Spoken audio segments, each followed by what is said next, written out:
Well, here we are, folks. It feels like we've waited forever for this. It's the start of a new season in the WRC. We're going to have the Calder Torini back in its traditional up and down the mountain form, with the classic crossing over the top of the Col at night. We're going to have 300 competitive kilometres for the first time. The WRC is going to be hybrid and powered by biofuel for all cars. I'm really looking forward to see what we're going to see in this year's Monte Carlo Rally. And what we've got is we've got 11 cars in Priority 1. So in Rally 1 cars, we've got 28 Priority 2, 4 Priority 3. So that's WRC 2 and WRC 3. And, well, what can we expect?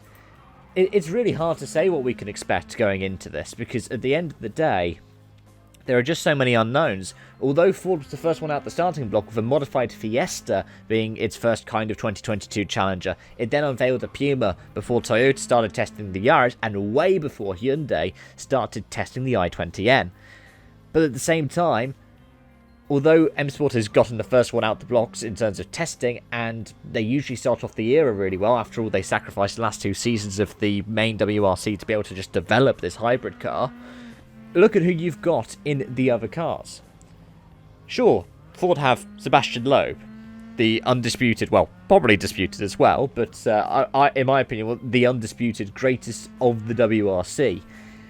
Toyota has Sebastian Ogier, now an 8-time champion. But both of them are alongside new co-drivers after their co-drivers who've seen them through their entire WRC career in Daniel Elena and Julian Ingrassia have both retired. It's Benjamin Veas alongside Ogier and Isabella Galmiche alongside Lowe. Both of them are familiar with the drivers. They've done ice notes to them before. They've worked with them before on events, but this will be the first time they're competitively alongside each other. Also, we have to think about the kind of crop that Hyundai have. Sure, Oliver Solberg is only in, his 3rd or 4th top flight start, and, well, at least it's a kind of clean sheet in terms of the experience, and given that he has the most recent active Rally 2 experience, or R5 experience out of this pack, that could play to his advantage. Let's have a look at what else there is. We've got Elfyn Evans, Thierry Neuville. The Hyundai teammates for Solberg are Neuville and Tanak.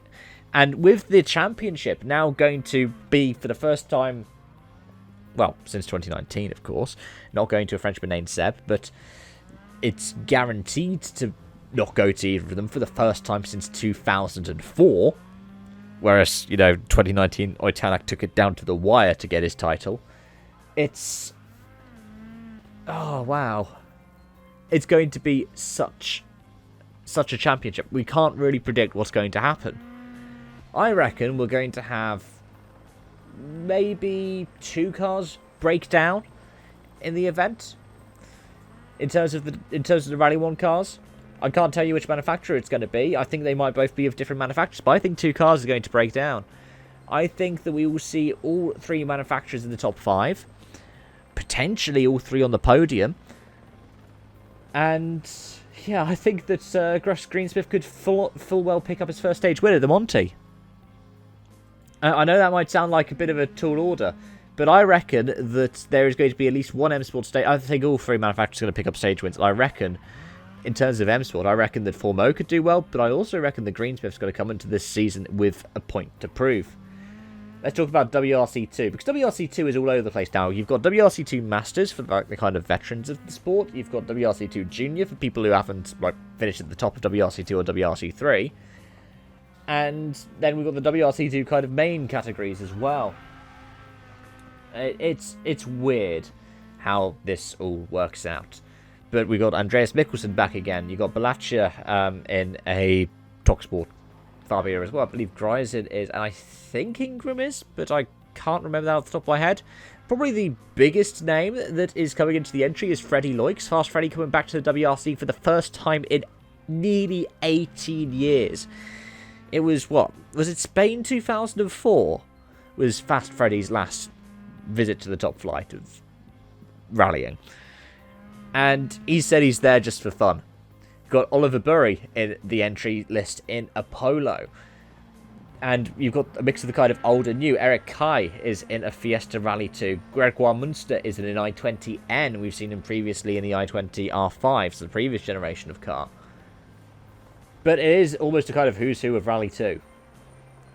In WRC3, we have Sami Piari, the reigning junior WRC champion. We have Enrico Brazzoli. We have Zoltan Laszlo and Jan Černý.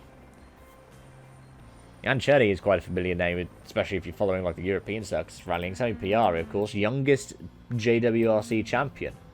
Though I think he's still not that much younger than the likes of Solberg and Rovanperä, who are up in the top flight. How weird rallying is. I can't make any predictions for who I think is going to win, because we haven't actually seen Shakedown yet. But what I can say is the WRC is back, and I am so looking forward to this. Loeb versus Ogier, which one of them will end up winning out in this battle?